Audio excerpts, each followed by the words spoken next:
In the text there occurs the next hadith, and they both report, Al-Bukhari and Muslim both report from the hadith of Itban, that Allah the Most High, that Allah has forbidden for the fire one who says, La ilaha illallah, none has the right to be worshipped except Allah, seeking by that the face of Allah. Quoted by Al-Bukhari and Muslim. Find it in Bukhari, volume 1, hadith number 417. And you find it in Muslim, volume 1, hadith number 1384. And it's a longer hadith, and the author just quotes a part of it. And the explainer says, Itban was Ibn Malik, Ibn Amr, Ibn Ajlan, and he was from the Ansar, from Banu Salim. And he was a famous, Itban was a famous companion, and died in the Khilafah of Muawiyah radiallahu anhu. And the hadith which you find in Bukhari, if you go back to this hadith, you'll find it mentioned there that he used to pray along with the Prophet sallallahu alaihi wasallam. And then he became too weak, his eyesight became too weak for him to go out and pray along with the Prophet sallallahu alaihi wasallam. It became difficult for him to go to the mosque. So he made a request of the Prophet sallallahu alaihi wasallam that he should come to his house and pray there for him, so that he should take a place in his house as a place where he himself could pray in his own house. So the Prophet sallallahu alaihi wasallam did that for him, and you find that in the hadith.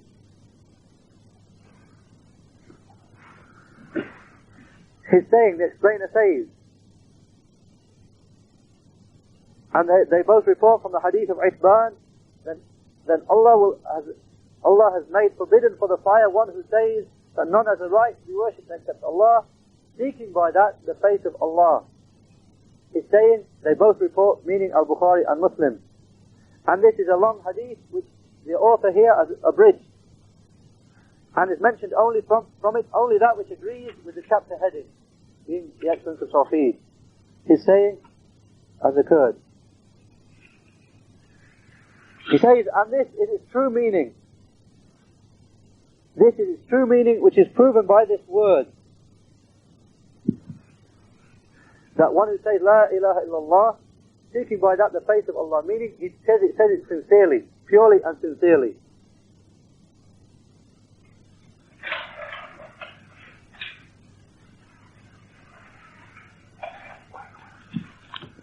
He says, and this is what is meant by its meaning, that one should say it purely and sincerely, making it pure, making one's worship purely for Allah, and denying shirk by saying it. By saying that kalima, one should be denying shirk. And one should say it with truth and sincerity. And saying it, one should make one's worship purely for Him alone. And these are things which are inseparable from it. One of them cannot be found without the other. I mean, when a person who says the kalima, says the shahada, La ilaha illallah, he should be a person who says it truly. He truly means it when he says it. And he is pure and sincere in his worship. He doesn't say La ilaha illallah with his tongue, and then he breaks it with his action. He worships others besides Allah with his actions. This should not be the case. Rather, he should say it truthfully, not saying it with his tongue, but in his heart he doesn't believe it like the hypocrites. Rather, he should say it because he truly believes it. And when he says it, he should keep to it in his worship. He should worship none besides Allah, making his worship purely for Him. And these two things are inseparable, truth and the sincerity. So one of them will not be found without the other. Because if the person is not pure in his worship, then he will be a mushrik. And if he is not truthful and sincere in saying it, then he will be a hypocrite. And the one who is pure in his worship, he is the one who says it, says the shahada, and he makes his worship purely and sincerely for Allah alone. For the one who is such that nobody else besides him deserves that worship. And he is Allah the Most High. And this is the Tawheed. That is the foundation of Islam, about which Al-Khalil, Ibrahim alayhi salam, said, رَبَّنَا وَاجْعَلْنَا مُسْلِمَيْنِ لَكَ وَمِنْ ذُرِّيَّتِنَا أُمَّةً مُسْلِمَةً لَكَ. Surah Al-Baqarah, where Ibrahim alayhi salam made the supplication, O our Lord, and make us Muslims, submitting to your command, obedient to you, and not associating anything in worship with you. And make from our descendants a people who are likewise pure in their worship of you. And Bilqis said, he quotes the saying of Bilqis, Rabbi inni zalamtu nafsi wa aslamtu ma'a Sulaiman lillahi rabbil alameen. From Surah An-Naml, the 27th Surah, Ayah 44. All these ayahs mention the word Islam. He's saying what the word Islam means, what the whole religion of Islam means. It means making one's worship sincerely and purely for Allah alone. So he quoted her saying where she said, "O my Lord, I have wronged myself, but now I have submitted, I have aslamtu, I have submitted, along with Sulaiman, to Allah, the Lord of all the world, and have followed the religion, following the religion of Sulaiman, worshipping Allah alone, and not associating anything in worship with him," as Tafsir says, Tafsir ibn Kathir, and so on.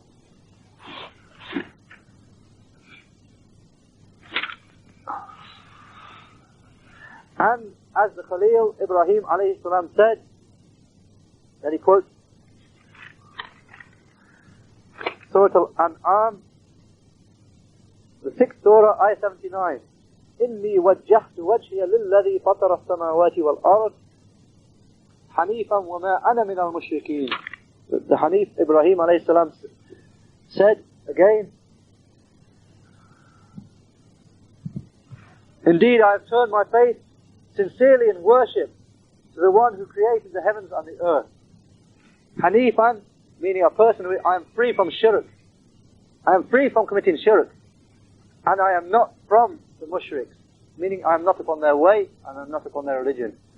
He himself, I've freed myself from shirk, I'm not going to do shirk, and nor am I going to be upon the way of the people of shirk.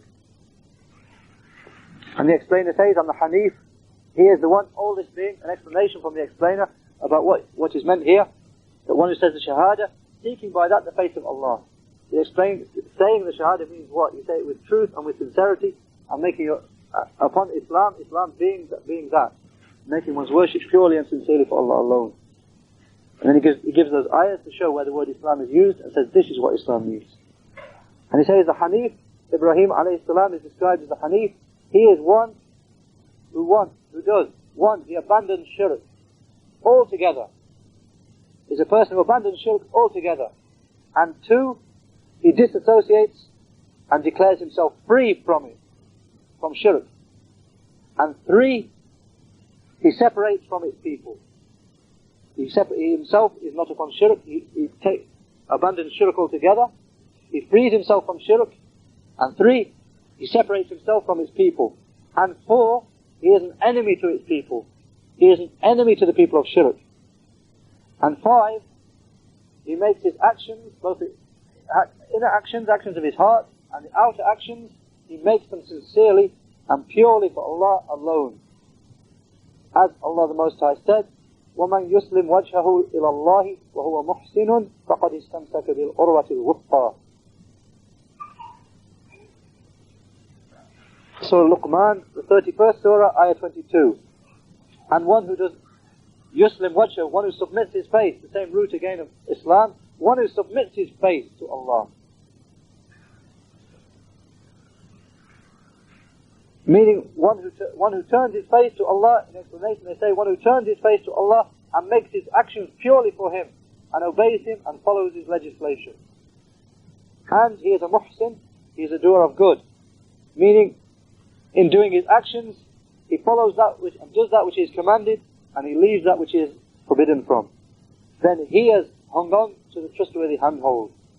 He's just held on to the firm handhold. The firm handhold being that Allah will not punish him. Allah will not punish such a person. Ibn Kathir said that. So, submitting one's faith is to make one's worship pure, such that it is a total denial of any shirk or any hypocrisy. And this is the meaning of the ayah, and it's like by consensus, by total agreement. So this is the sort of person who will be benefited by saying La ilaha illallah. This person has just been described now. He is the one who will benefit by saying La ilaha illallah. And therefore Allah the Most High said, فَقَدْ اسْتَمْسَكَ بِالْعُرْوَةِ الْوُثْقَى. Such a person as this, he has held on to the trustworthy handhold, but he will not be punished. And this is contrary to those who say this saying, and still they call upon others besides Allah, and they supplicate for relief to others besides Him, whether they are dead people or absent people, those who cannot benefit them nor harm them, as you see most of the creation being like this. So these people, even if they say it, even if they say La ilaha illallah, then they have mixed it up with such things that will break it. And so this saying will not be of benefit to them, unless they say it with knowledge of what it indicates, what it denies, and what it affirms. And a person who is ignorant of its meaning, even if he says it, it will not benefit him because of his ignorance of it, and his ignorance of what it means in the Arabic language, and what is meant from it. Because what is meant from it is a rejection of shirk, meaning that the shahada la ilaha illallah, something is meant, it's not just meant that we say a word which we don't understand, and that's it, that's the end of the matter. That is not required from us, that is not what is meant from us. Rather, what is meant is that we say that saying, knowing what it means, and acting in accordance, and it meaning a rejection of shirk, that we will not be upon shirk, having said that. And likewise, a person who is aware of its meaning, but then does not have certain belief of that. So if certain belief is taken away, then there can only remain doubt. And then he goes on, from there, and he mentions some of these conditions. These being conditions that a person, and we know the conditions of the shahada, what the first one of them being, a person says it with yaqeen. A person says the shahada, being certain of that meaning. That none has the right to be worshipped except Allah alone. He says it, and he is certain of that fact. And the opposite, if a person is not certain of that, then he is a doubter in that. And he has broken it, he has broken the saying La ilaha illallah, and it will not be of benefit to him. And then the explainer goes into explanation of that point, and some of the conditions. We better leave that, otherwise it will take too long. We'll carry on from there. Friday, inshallah. سبحانك اللهم وبحمدك أشهد أن لا إله إلا أنت أستغفرك وأتوب إليك. Ibrahim alayhi salam is very often described as being the Hanif. Then the explainer says the Hanif is one, and then he mentions 5 things necessary. He is one who abandons shirk. الذي ترك الشرك. He abandoned shirk. رأسا, altogether. Mostly he's abandoned shirk, but there's a little bit which he carries on with. Still wears amulets around his neck, or still does so on. No, all of it. He's abandoned it altogether. That's the first thing. Secondly, وَتَبَرَّأَ مِنْهُ. He has freed and disassociated himself from shirk. I mean, he's not sitting on the borderline that shirk is, he sees tawheed, and I like tawheed, but shirk is still, alternative or something, or still alright, or something, no. He has disassociated himself from shirk, and altogether. He's cut himself off from it. 3, وَفَارَقَ أَهْلَهُ. He has cut himself off from his people.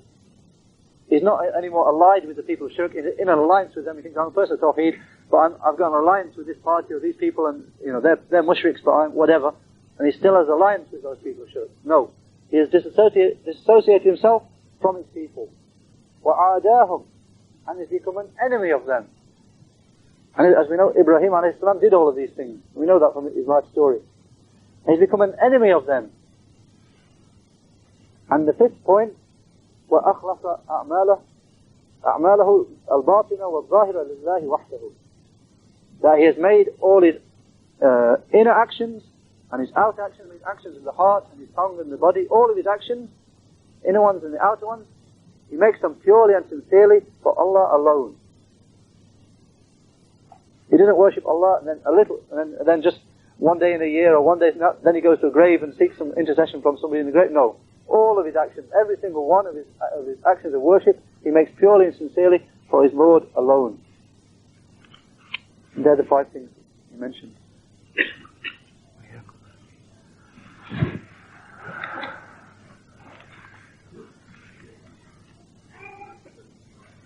Itban ibn Malik, the narrator of the second hadith, being Itban ibn Malik ibn Amr ibn al-Ajlan al-Ansari, from the Ansar, from the tribe of Banu Salim ibn Auf,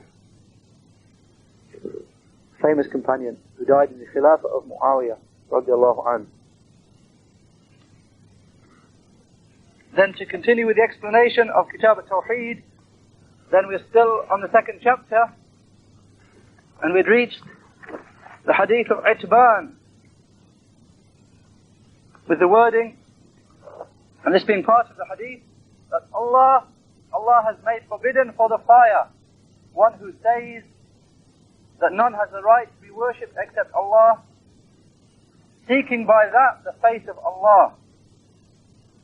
And the explainer was concentrating on the last part of the hadith, seeking by that the face of Allah, and saying, to summarize, that this necessitates that a person says the Shahada with sincerity and purity of his worship. It means he says it and doesn't break it by giving worship to others besides Allah. Rather that he makes his worship purely and sincerely for Allah. And that will be, then, he will then be doing it sincerely, seeking the face of Allah. And that he does it truthfully. I mean, he says this saying and he actually believes it. And he says it in accordance with what he believes, and he's saying it truthfully.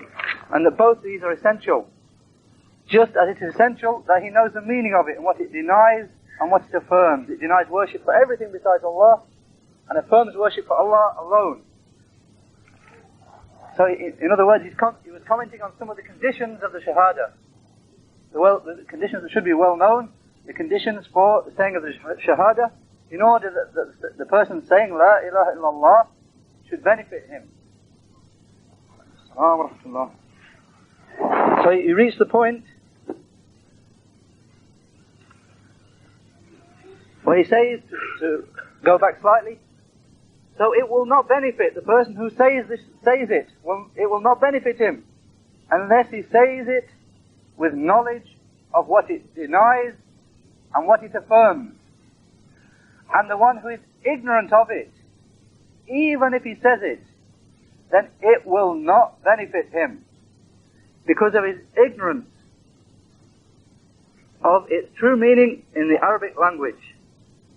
That which it is intended for, which is a rejection of shirk.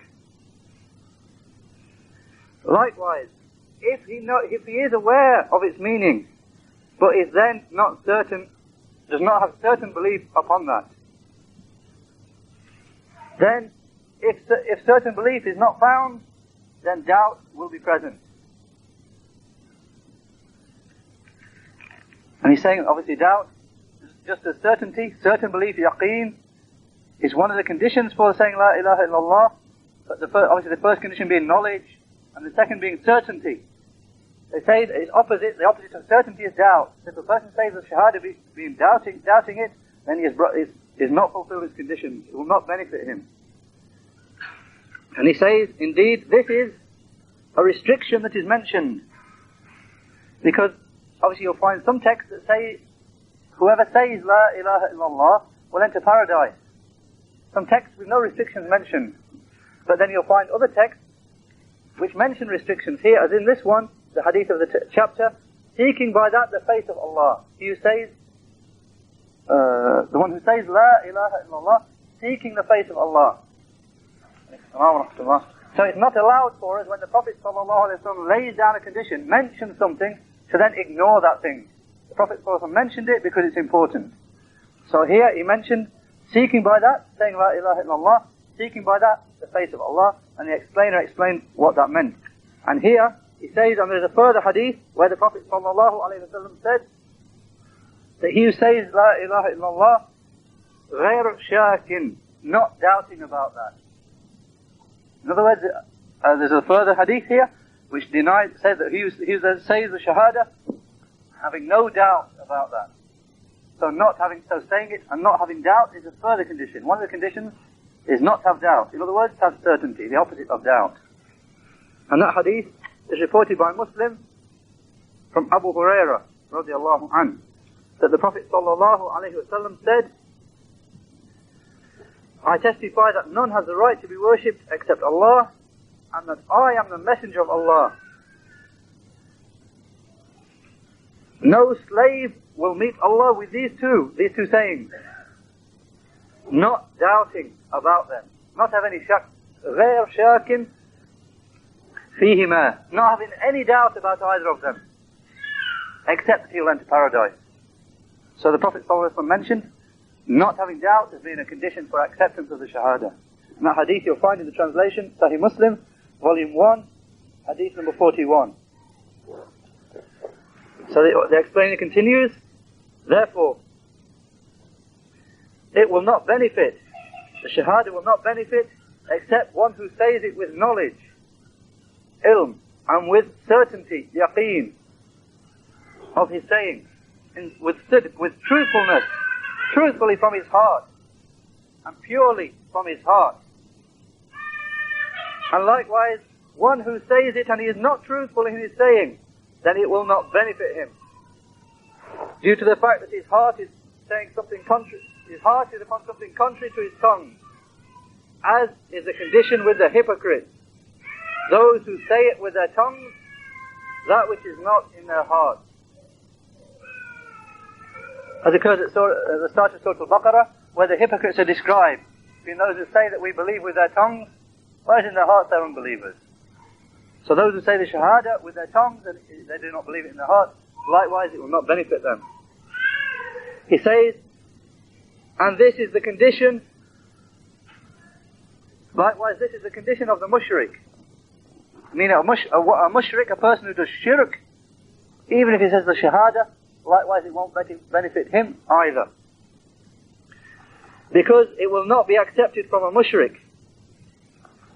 Because committing shirk is a denial of al-ikhlas. Committing shirk is a denial of purity, of one saying it purely. If one commits shirk, then he cannot say that he is a person who is purely upon La ilaha illallah, and is saying it with purity of intention and purely from his heart. Because if he's doing shirk, then there is some love in his heart for other besides Allah, whom he then worships besides Allah. So it will not be accepted from a mushrik.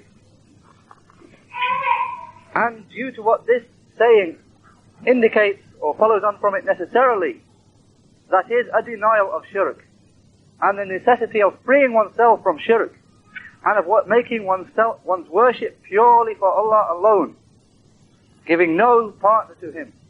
This is what this word indicates necessarily. And one who is not upon that, then it will not benefit him to say La ilaha illallah. As is the case with many of the idol worshippers who say, and when he says worshippers of idols, he's talking about from this ummah now.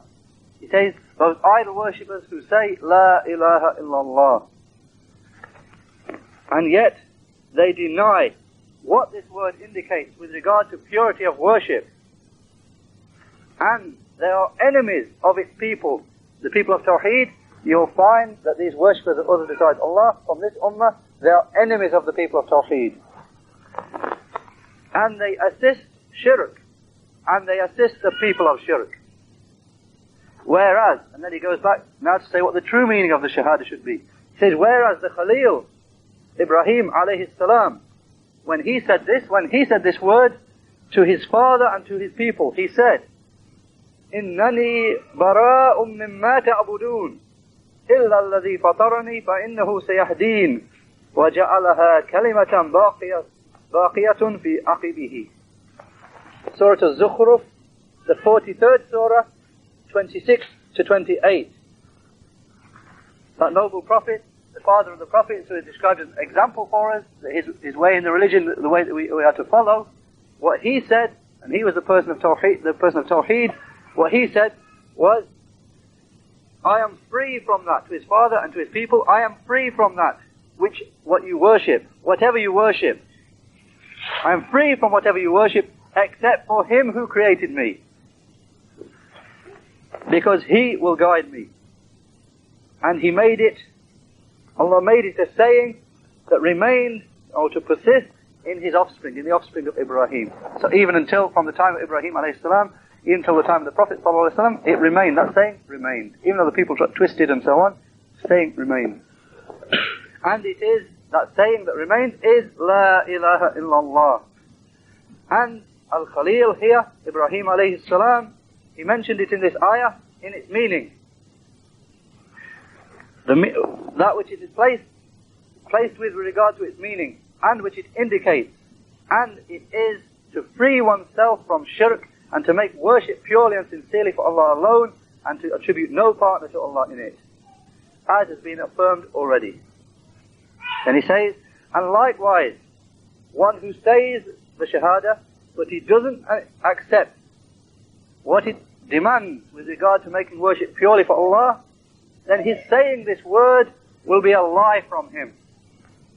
I mean, a person who says La ilaha illallah, but still he persists upon shirk, then he'll be lying in his Shahada. Indeed, he is a person who has turned upside down that which it indicates, so that he has affirmed what it denies. He has affirmed what the Shahada denies with regard to shirk, and he has denied what the Shahada affirms with regard to making worship purely for Allah alone. And this, that what we have mentioned, is the condition of the majority of this ummah after the 3 generations. And the reason for this is ignorance of its meaning and the following of desires. So this is something, following of desires, this is something that leads away from following the truth and from following that which Allah sent His messengers with regard to singling Him out in worship, that which He prescribed for His worshippers, and that which He was pleased with for them. And that's the end of his comments upon this hadith. And Ibn Uthaymeen, Hafidhahullah, just makes the point, the end of the hadith where he says, يَبْتَغِي بِذَلِكَ وَجْهَ اللَّهِ, he says La ilaha illallah, seeking by that the face of Allah. Ibn Uthaymeen says, one who truly seeks something must do everything within his ability to reach it. If one is sincerely seeking something, then he must do everything within his ability to reach it. Therefore, actions are necessary. Saying, a person says the Shahada, truly seeking by that, and he's sincerely and truly seeking Allah's face by that, then he must act. Because it's necessary that the person is truly seeking something, he'll strive to his utmost ability to do that, to retain that. So the actions that Allah has prescribed are necessary, therefore. And Ibn Uthaymeen finally on that hadith, he says, and this hadith contains a proof against 3 deviant sects, against the Murji'ah, and the Khawarij, and the Mu'tazila. The Murji'ah being on one extreme, and the Khawarij and the Mu'tazila being on the opposite extreme. He says it's a response to the Murji'ah, since they say it's enough to say La ilaha illallah. This is the saying that you commonly hear, and the saying you commonly find in the books of the people who write. The one who says La ilaha illallah, he's a person of paradise, full stop, and that's the end of the matter. This is the saying of the Murji'ah. He says it's a rejection of them, because they say it's enough to say La ilaha illallah without seeking Allah's face by one's actions, by deeds. Meaning one says the Shahada, then he has to act according to what they're saying. If he's truthful and sincere in it, which is a condition for it, then he has to act and do the actions that this saying demands. Otherwise he won't be truthful to it. And it's a rejection of the Khawarij and the Mu'tazila, because what is apparent from this hadith is that one who commits major sins will not be consigned eternally to the hellfire, even if he deserves punishment. Because the hadith mentions that Allah will forbid for the fire one who says La ilaha illallah, seeking by that the face of Allah. So it's mentioned that he's forbidden for the fire. He won't. Either he won't enter the fire at all, or if he enters it, he will not be allowed to stay there forever. Which is a rejection of the saying of the Khawarij and the Mu'tazila.